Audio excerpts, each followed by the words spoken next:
to the movie review of the 1986 movie Aliens, the sequel to the 1979 classic sci-fi horror hit Alien. I did a review on Alien, which you can find in the movie review playlist, and so this review might sound a little similar because both movies present more or less the same kind of science fiction content.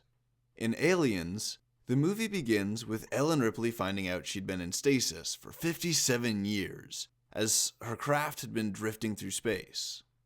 Her daughter had grown old and died, and Ripley had been preserved at the same age she went into stasis.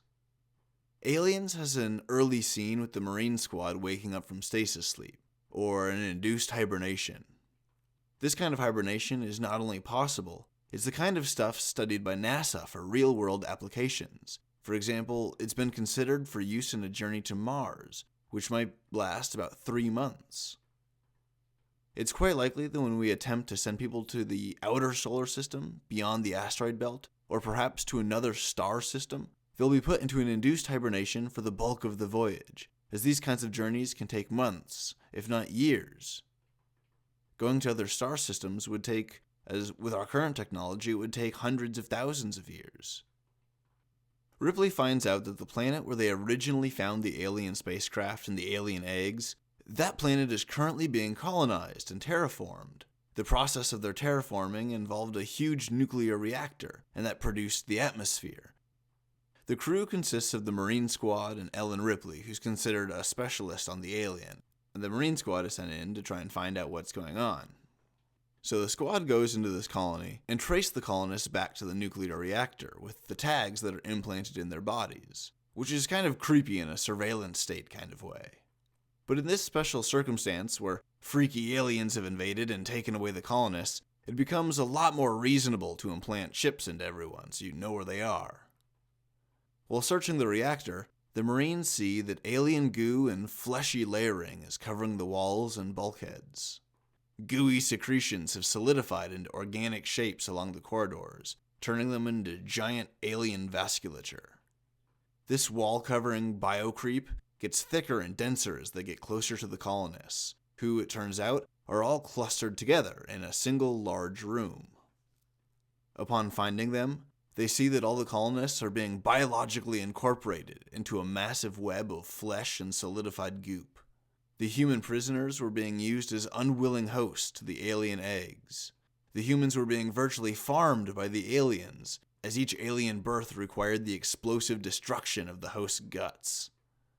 The humans were kept alive in an agonized, poisoned existence until the alien burst from their chest.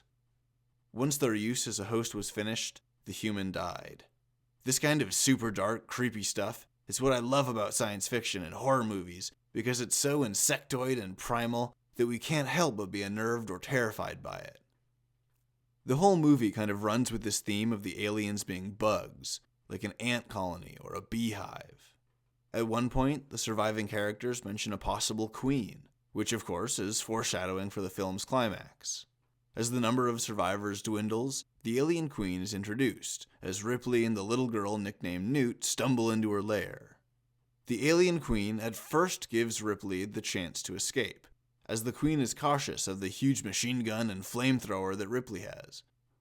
When Ripley sees that she's getting her warrior aliens to kind of back down, Ripley just uses the opportunity to waste a bunch of alien eggs and blast holes in the queen ovipositor with the tube she's using to lay the giant fleshy eggs. That gesture by the queen to allow the heavily armed Ripley to leave safely displays a sophisticated level of intelligence behind the alien face. It shows that the queen is capable of understanding that weapons are dangerous and knows that Ripley is attempting to survive, which means the queen understands the concept of negotiation and bargaining or trade. All of these little things suggest that the aliens, or at least just the alien queen, has a level of intelligence that rises above that of the common animal. Despite the queen's hypothetical intelligence, Ripley is able to outsmart it in much the same way she outsmarted the singular alien of the first film. At first, she attempts to escape on an emergency craft, an escape pod in the first movie and a dropship in this one, but the alien latches onto the ship and hangs on for one final confrontation. Ripley destroys the Queen by blasting it out into space, although the scene is absurdly unrealistic and totally unscientific. Ripley opens the blast doors while hanging onto a ladder with her bare hands. In the movie, this creates a strong suction that gradually pulls everything out the blast doors. The alien queen is holding on to Ripley's leg, but she can't hold on because of the suction, and she flies away out the door. But the much smaller and physically weaker Ripley is somehow able to hold on. And she even climbs up the ladder, all while the ship's atmosphere continues to get gradually sucked into space, and she shuts the blast doors. In reality, this scene would go much differently.